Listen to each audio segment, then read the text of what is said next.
entonces en nuestro estudio que hay dos épocas o dos edades. ¿Lo recuerdan?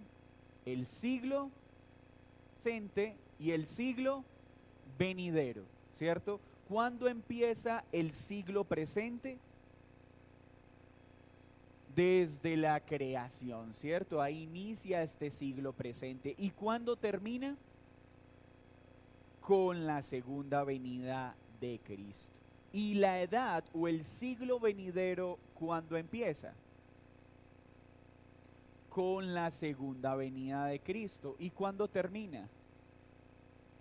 Nunca, porque es eterno, ¿cierto? Entonces, esta es la línea de tiempo en la que nos encontramos. La antigua creación, este presente siglo. ¿Y cómo es ese presente siglo? Es un siglo malo. ¿Dominado por quién? Por Satanás. ¿Significa que Satanás está por encima de Dios? No. Cuando decimos que Satanás tiene dominio en este presente siglo, lo que estamos diciendo es que ejerce una autoridad que el primer Adán le entregó. Pero esa autoridad fue restringida y delimitada en una gran proporción con el regreso o la primera venida más bien del segundo Adán, que es ¿quién? Cristo. Entonces, aunque Satanás sigue siendo el príncipe de este mundo, Satanás no puede hacer nada que altere, afecte o atente contra el plan perfecto de Dios. En este siglo sucedió un evento crucial. ¿Cuál fue? La primera venida de Cristo. En esa primera venida de Cristo inicia una nueva creación y se empieza a establecer ¿qué? El reino de Dios. Y se genera una tensión teológica que se llama ya, pero todavía no. ¿Lo recuerdan? ¿Ya vino y se estableció el reino de Cristo? Sí, pero no. Sí, porque ya inició, pero no se ha establecido en su totalidad, porque el reino de Dios se establecerá perfectamente cuando Cristo regrese por segunda vez y todo sea consumado. Entonces, en esta época, en esta era, viene Cristo para librar a su pueblo del pecado, de la miseria, de la muerte y de las tinieblas. Pero esa liberación significa que ya no tenemos que seguir lidiando con estas cosas. No, eso no significa. Significa que aunque tenemos que seguir lidiando con ellas, ahora en Cristo tenemos todo lo necesario para salir victoriosos. Porque gracias a su venida podemos disfrutar de los bienes que recibiremos ¿cuándo? En el siglo venidero, pero que podemos empezar a disfrutar ¿desde cuándo? Desde ya, como la justicia, el gozo, la vida y la luz. Entonces, ya podemos disfrutar en un sentido los beneficios del siglo venidero, pero no en toda la perfección que experimentaremos cuando Cristo se establezca en su segunda venida. Este esquema nos ayuda a entender esta realidad. Esto nos advierte de que en este siglo no hay una bendición que no vaya seguida de una prueba. Y es acá donde el pueblo no dice amén. Porque queremos siempre escuchar y en este mundo no tendremos aflicciones. Hermanos, siempre que a usted le prometan eso, corra. Porque eso no es lo que enseña la Biblia. La Biblia promete, asegura, garantiza que en el mundo afrontaremos aflicciones. Pero ánimo, ¿por qué? Que Cristo ha vencido el mundo. Entonces, ¿vamos a experimentar bendiciones? Sí, pero vamos a experimentar pruebas. Si usted estaba esperando a que en su vida no hayan pruebas, quiero desilusionarlo. En este mundo afrontaremos pruebas, pero ánimo, ¿saben cuándo esas pruebas terminarán? Cuando Cristo venga por segunda vez. Esperar lo otra cosa es ingenuo y es frustrante. Y es lo que ha hecho que muchos cristianos duden de su fe. Pero entonces, si yo estoy con Dios, ¿por qué todavía sigo teniendo tantos problemas? ¿Por qué aún tengo que luchar con el pecado? ¿Por qué enfrento circunstancias tan difíciles? Porque escrito está que así sería. Ese cristianismo romántico y rosa de venga y ya no sufrirá y todo será hermoso, cierto, es engaño y manipulación. Pero la certeza que tenemos es que en Cristo podemos superar todas estas dificultades del presente siglo, aguardando ¿qué? La victoria final que hay en Cristo. ¿Tenemos cómo vencer nuestro pecado y hacerle frente? Sí, pero podremos vencer nuestro pecado totalmente. Seguimos luchando con nuestro pecado y no podemos dejar de luchar con él, porque cuando no y paramos, caemos. Los cristianos deben ser conscientes del síndrome de la cumbre de la montaña. En este siglo no existe el permanecer siempre en ascenso. ¿Han notado que a veces esa es nuestra idea del cristianismo? Es que deberíamos ir de ascenso en ascenso, de gloria en gloria, de triunfo en triunfo, de victoria en victoria. Amén. Eso es lo ideal, es lo real. El cristianismo no es esto. El cristianismo es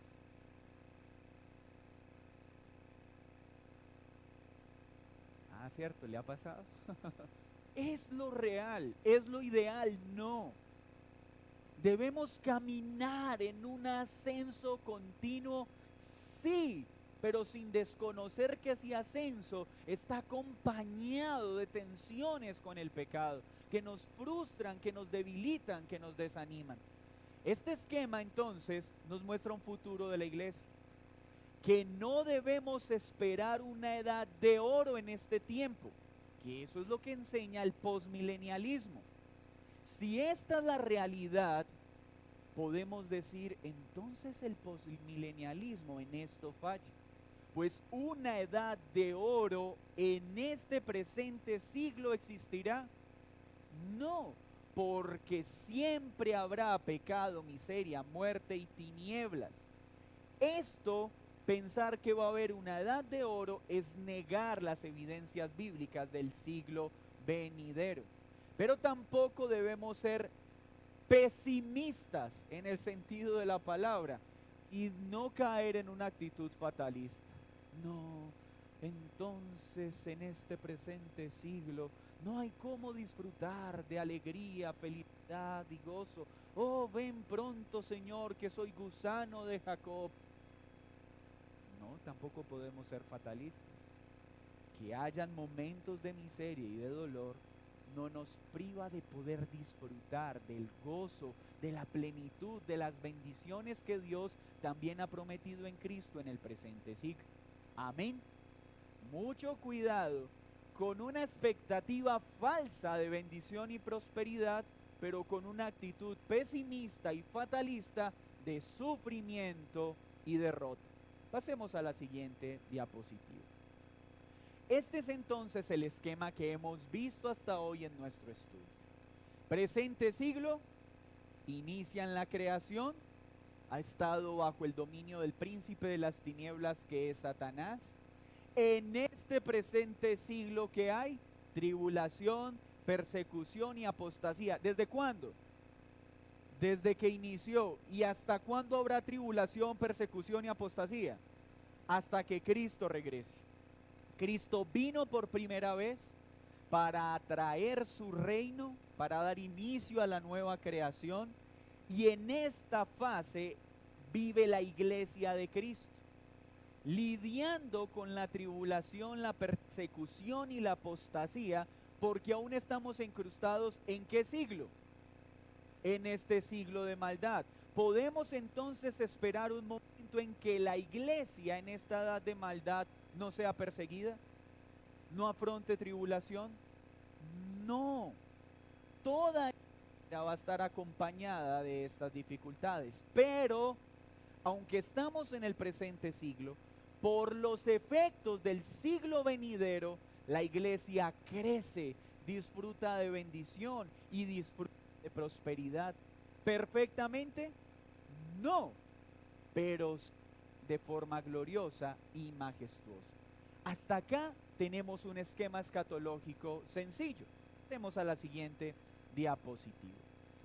Vamos a ver otro aspecto que es muy importante para entender los acontecimientos fundamentales acerca del fin último de todas las cosas. Y hay un concepto que debe ser muy bien entendido, y es el juicio general. Va a haber un juicio. Todos los sistemas escatológicos reconocen que va a haber un juicio final, pero no todos los sistemas escatológicos lo ubican en la misma línea de tiempo. El día del juicio es de mucha importancia para tener una escatología correcta. ¿Qué vamos a intentar comprender o entender a través de nuestro estudio? Queremos dejar por sentado que va a haber un juicio de todos los hombres, un juicio que incluye tanto a los vivos como a los muertos, a los justos y a los injustos, que ocurrirá en la segunda venida de Cristo y que dará como resultado vida eterna para los que han creído y castigo eterno para los que no. Esta tesis la vamos a ver en 3 puntos. ¿Cuál es el alcance del juicio sobre vivos y sobre muertos? El tiempo, la segunda venida de Cristo, y sus resultados, vida eterna o castigo eterno. Estas son las 3 cosas que van a suceder y van a manifestarse en el juicio general. Algunos sistemas escatológicos hablan de varios juicios, pero la Escritura habla de un solo juicio que abarca a todos los hombres de todas las edades, de todas las culturas, de todas las nacionalidades, de manera simultánea. Si el juicio ocurre en la segunda venida, es entonces universal y da como resultado el estado eterno. ¿Será esto posible? Pasemos a la siguiente diapositiva. Hay 3 pasajes del Nuevo Testamento que vamos a estudiar. El primero de ellos, Mateo 25, 31 al 46. Y dirá usted, ¿por qué esa diapositiva con tanto texto carece de metodologías pedagógicas adecuadas? No, que quiero que leamos el texto y analicemos algunos elementos que este contiene. Cuando el Hijo del Hombre venga en su gloria, ¿qué acontecimiento está refiriéndose este texto? A la segunda venida. Cuando Cristo venga por segunda vez, vendrá ¿cómo? En gloria. O vendrá de manera secreta, se detendrá en las nubes. El texto no habla de un descenso parcial, gradual, sino de un descenso ¿cómo? En gloria. Y todos los santos ángeles con él. ¿Esto cuándo pasará? En la segunda venida, que será una venida parcial, escondida, no, dice que será ¿cómo? En gloria. ¿Lo está diciendo Carlos Franco? Lo dice Mateo 25. En ese mismo momento los ángeles vendrán con él. Entonces se sentará en su trono de... ¿Y a qué se refiere trono? Autoridad, reinado. Se sentará en su trono como rey, porque él ya vino como cordero. El que ahora viene es el león de la tribu de Judá, el rey de reyes y señor de señores.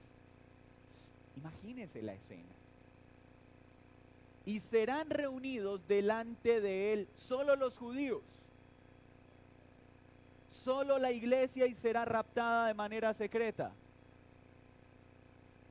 todas las naciones, todas, y apartará los unos de los otros. ¿Esto cuándo pasará?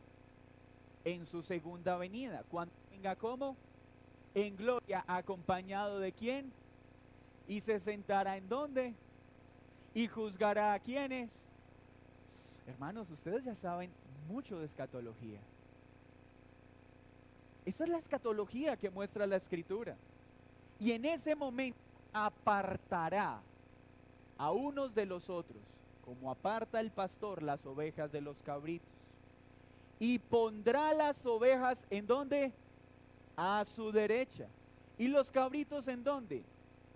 O sea que va a haber un juicio universal a todas las naciones, pero habrá una consecuencia distinta para esos miembros de esas naciones. Unos serán puestos ¿en dónde? A la derecha, y otros serán puestos ¿en dónde? A la izquierda. A la derecha, ¿quiénes estarán? Y a la izquierda, las ovejas representan ¿quién?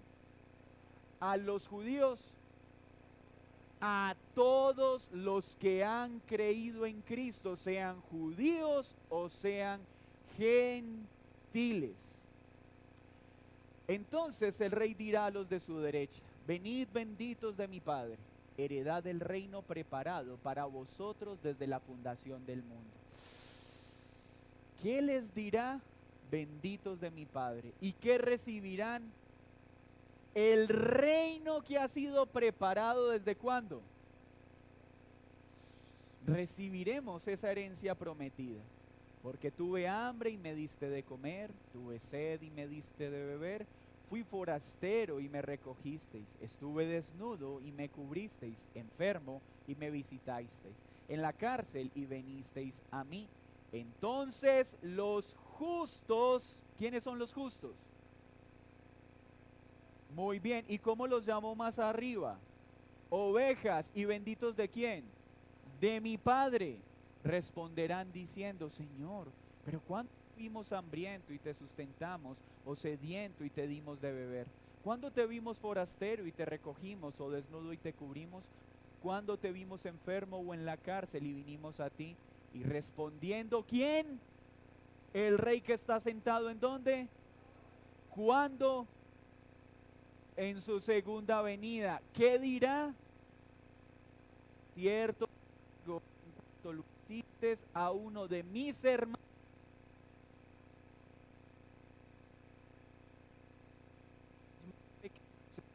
¿quiénes? Los creyentes que fueron llevados a cárcel, que estuvieron en el hospital. Mis hermanos, este texto se utiliza mal, por ejemplo, y con todo el respeto, sin minimizar la gran labor del ministerio carcelario, que es de gran bendición, pero hay un error en el uso que le dan a...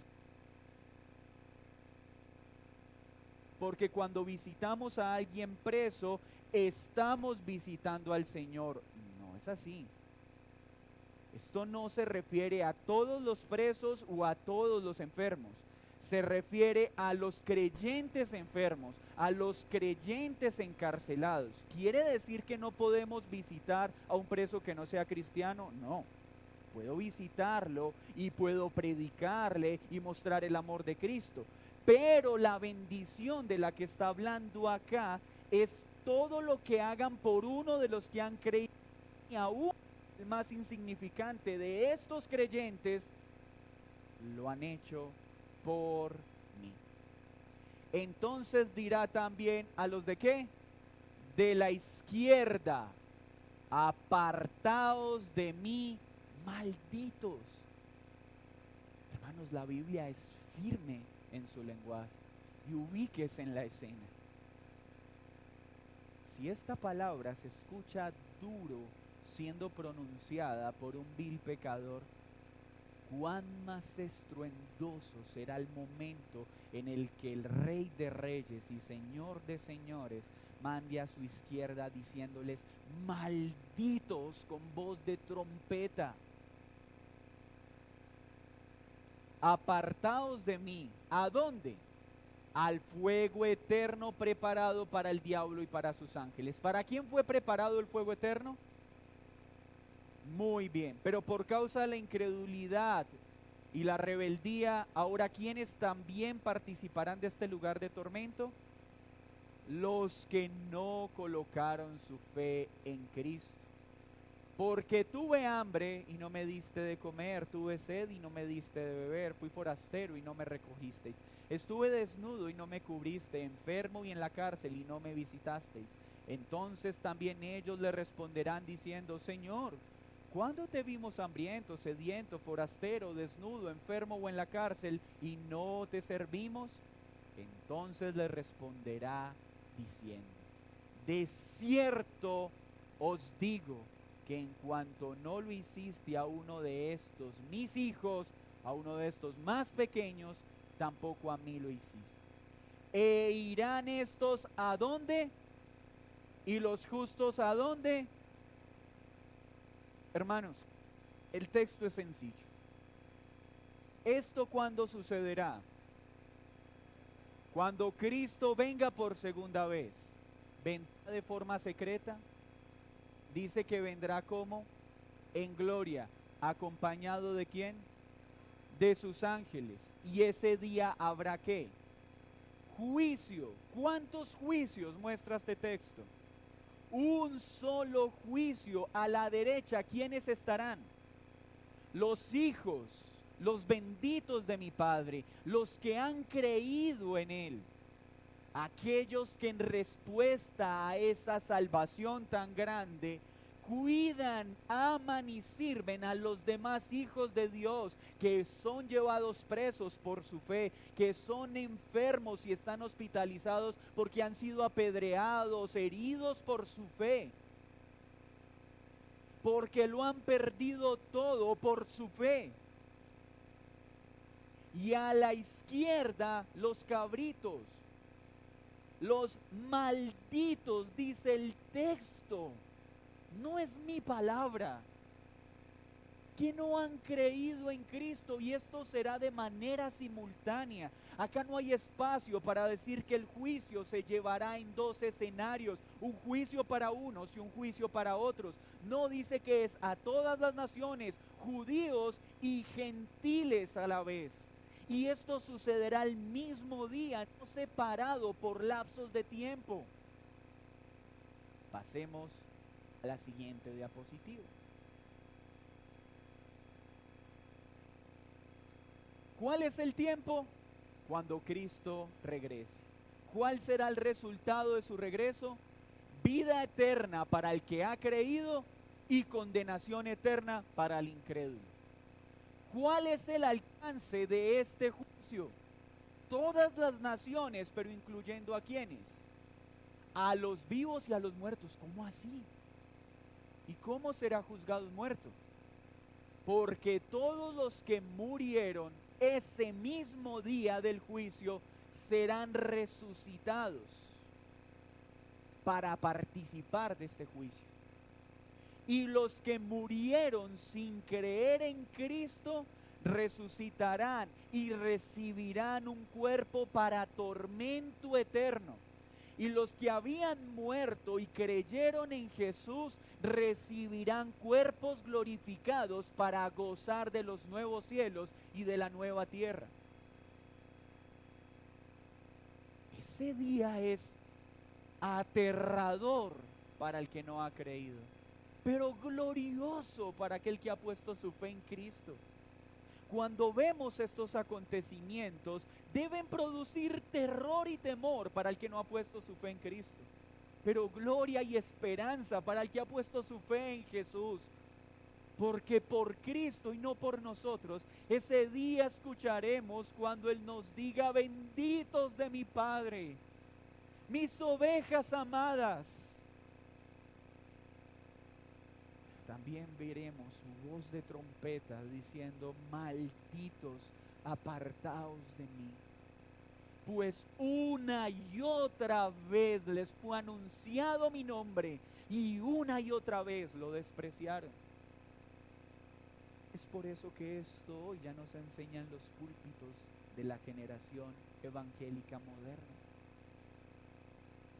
Pero nuestro deber como iglesia es predicar todo el consejo bíblico sin importar cuán duro pueda padecerle al hombre que lo escuche. ¿Hasta acá vamos bien? ¿Es complejo el análisis exegético de esa porción? Vamos al siguiente texto a ver si es igual o más difícil de examinar.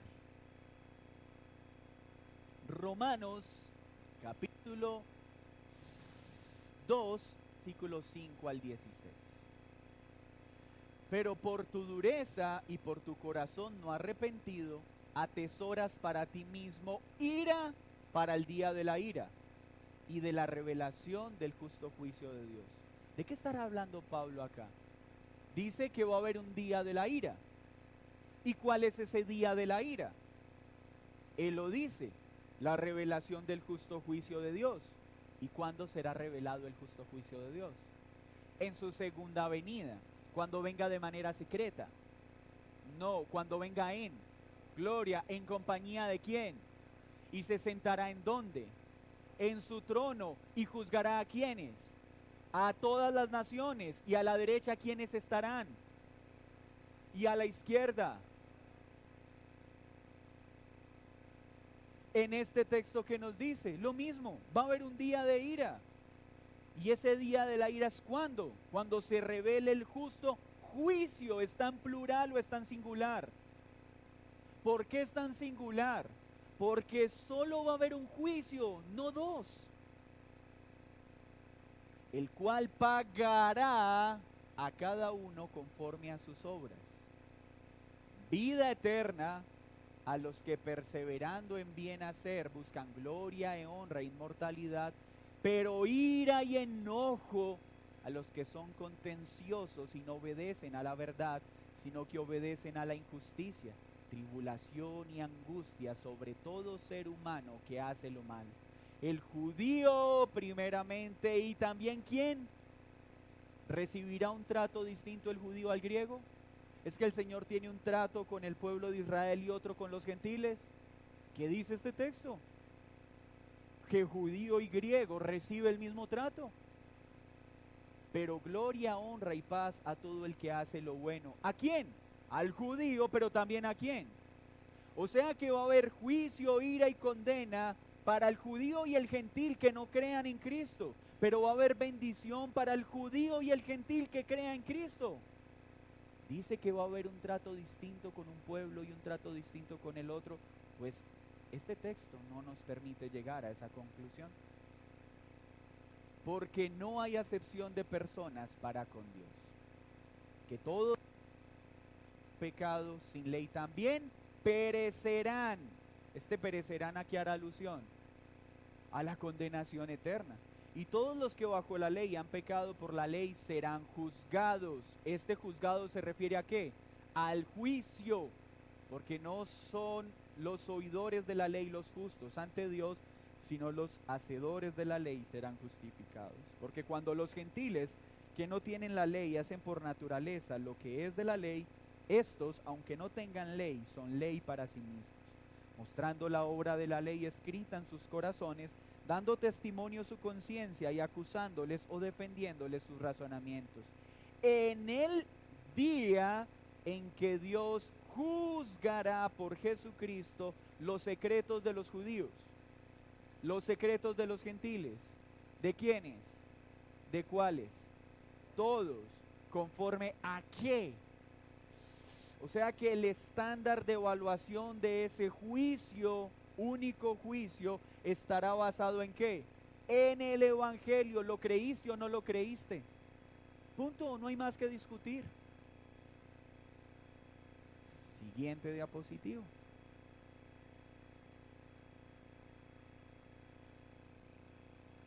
Entonces, Romanos, ¿de qué nos está hablando? Del día del juicio. ¿Cuándo será?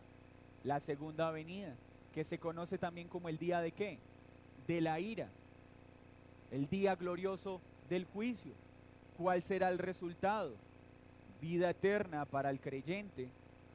¿Solo para el judío? ¿Solo para el gentil? para todo el que ha creído sin importar la nacionalidad. Y condenación eterna para quién, sea judío, sea gentil, sí. ¿Y cuál es su alcance? Todos los seres humanos, justos e impíos. Mis hermanos, creo que nuestra tesis ha quedado demostrada. Romanos está hablando claramente de un juicio general, no de dos juicios, que es absolutamente universal su alcance y que da como resultado vida eterna o muerte eterna. Y esto sucederá ¿cuándo? Cuando Cristo regrese.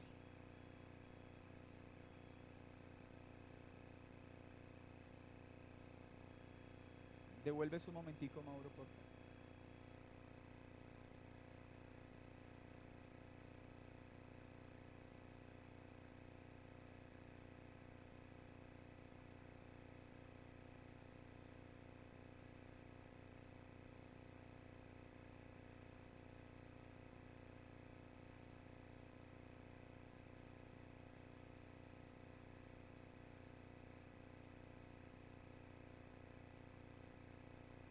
Muy bien. Como lo acabas de expresar, no habla de acepción, habla de un orden, ¿cierto? Y orden no es acepción. Está poniendo un orden de los acontecimientos con respecto al pueblo judío y con respecto al pueblo gentil. Y ese orden no significa importancia o relevancia, sino el trato de Dios con su pueblo. Dios primero trató con el pueblo de Israel, ¿cierto? Y es primero el pueblo de Israel quien tiene el beneficio de recibir al Mesías. Entonces lo que está anunciando es el acontecimiento cronológico de los hechos, más no de importancia de quienes lo vivieron o quienes lo experimentaron. Es en ese sentido. ¿Sí queda clara la respuesta? Pasemos. ¿Hasta acá alguna otra pregunta?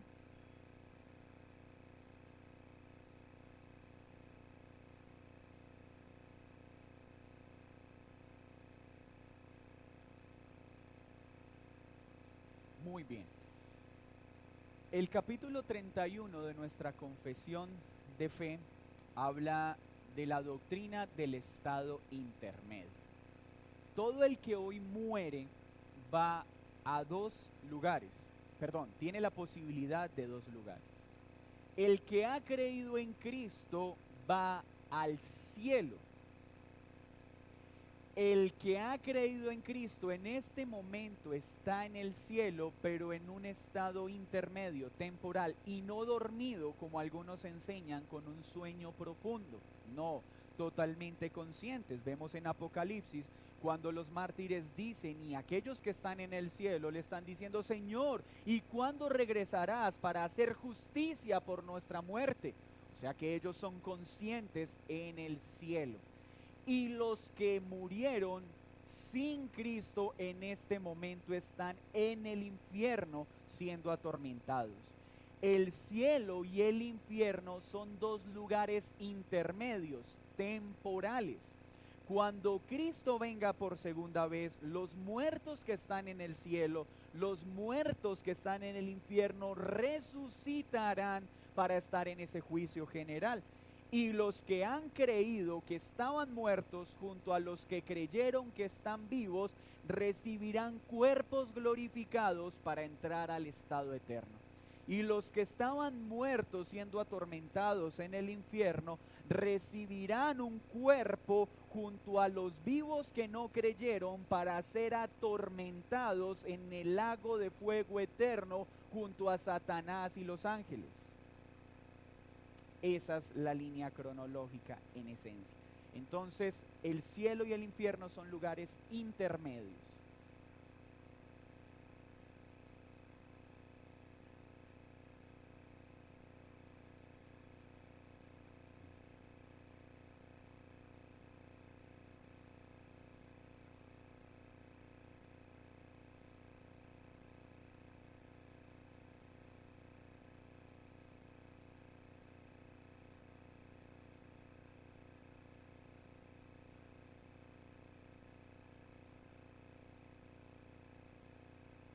Ok. Para no salirme, voy a tratar de una respuesta muy breve y mantenerla en el contexto. ¿Qué pasará con todos aquellos indígenas o persona de cualquier contexto cultural que no haya creído el Evangelio? Que no se le haya predicado el Evangelio. Condenación eterna. ¿Por qué? La creación muestra el poder de Dios. La creación hace inexcusable a todo ser vivo. Es decir, nadie podrá decir, Señor, pero es que a mí nadie me habló de ti. No, la creación misma muestra el poder y la grandeza de mi gloria. Pero el testimonio de la creación no es suficiente para que alguien crea y se arrepienta. Entonces, toda persona o toda cultura a la cual no haya llegado el Evangelio, no podrán creer para salvación. Pero eso no los exime ni los libera de su justa condena. Esto que despierta en la iglesia, el gran deber y la gran responsabilidad, no de orar para que el Señor envíe personas a que prediquen a los que no han escuchado, sino para orar que el Señor nos envíe a cada uno de nosotros a predicar esas culturas que no han escuchado. Porque la única posibilidad de salvación se halla en el Evangelio. Y si alguien no escucha el Evangelio, no podrá creer y por lo tanto no podrá salvarse. No hay otra forma de salvación.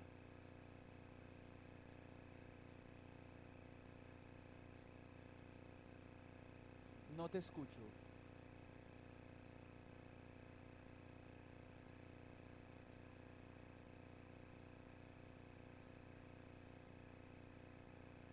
En la confesión están todas las citas bíblicas que puedes utilizar para analizar. ¿Alguna otra pregunta? Ahí en el capítulo 31 van a encontrar cada artículo y los versículos, los textos y la explicación de dónde la escritura habla de ese lugar intermedio. Mis hermanos, entonces, para no quedar o tocar los otros textos de manera rápida, hasta hoy vamos a dejar acá. Recapitulemos entonces lo que hoy hemos aprendido a nivel de escatología. ¿Cuántos juicios hay? Uno. ¿Están seguros de eso? ¿Por qué lo creen? Hermanos, ¿cómo han crecido ustedes estos domingos? Segundo, en la segunda venida de Cristo, Cristo vendrá como en gloria, no de manera secreta. ¿Vendrá en compañía de quién? De sus ángeles. ¿Se sentará en dónde? ¿Y qué hará al estar sentado ahí? Juzgará. ¿A través de cuántos juicios? Uno solo, ¿cierto? ¿Y a quiénes juzgará? Vivos y muertos. ¿De qué generaciones? De todas las generaciones. ¿Y qué hará con los que han creído? Vida eterna, los colocará a su diestra. Y a los que no han creído en el Evangelio, ¿dónde los ubicará? A su izquierda. Y serán condenados eternamente por su pecado. Todo esto sucederá en periodos de tiempos diferentes, simultáneamente. Y a este día, ¿cómo se le conoce? El día del juicio, el día de la ira o el día de ¿qué? De la segunda venida de nuestro Señor Jesucristo. Porque son sinónimos. ¿Con qué termino antes de pasar a esta pregunta? Solo al poner tu fe en Cristo podrás estar a la diestra de Dios Padre en Cristo Jesús para gozar de vida eterna. Si tu fe no está en Cristo, el día del juicio serás condenado eternamente. Por eso la fe en Cristo es un tema urgente, porque nadie sabe el día y la hora de su partida. No pierdas tiempo y corre a Cristo rogando por salvación, arrepintiéndote de tu pecado y colocando tu fe en Jesús. Porque a menos que hagas esto, tendrás que escuchar las temibles palabras de Jesús, Rey de Reyes, diciéndote: apártate, maldito de mí. No tienes por qué sufrir este terror, pues en Cristo tienes todo lo necesario para ser salvo. Última pregunta y terminamos. La parusia, el regreso de Cristo. Oremos, mis hermanos. Señor, muchas gracias por este estudio escatológico que nos permite ver por tu palabra el orden cronológico de los hechos, el alcance de tu venida, los resultados de tu juicio, y que esto nos anime, Señor, a afirmar nuestros pasos en ti, en Cristo, Señor y Salvador, y que aquellos que aún se resisten, que viven en rebeldía, apartados de ti, tomen esta enseñanza como una oportunidad, como un llamado para rogar por salvación, para que vengan en arrepentimiento y fe a Cristo. En el nombre de Jesús. Amén.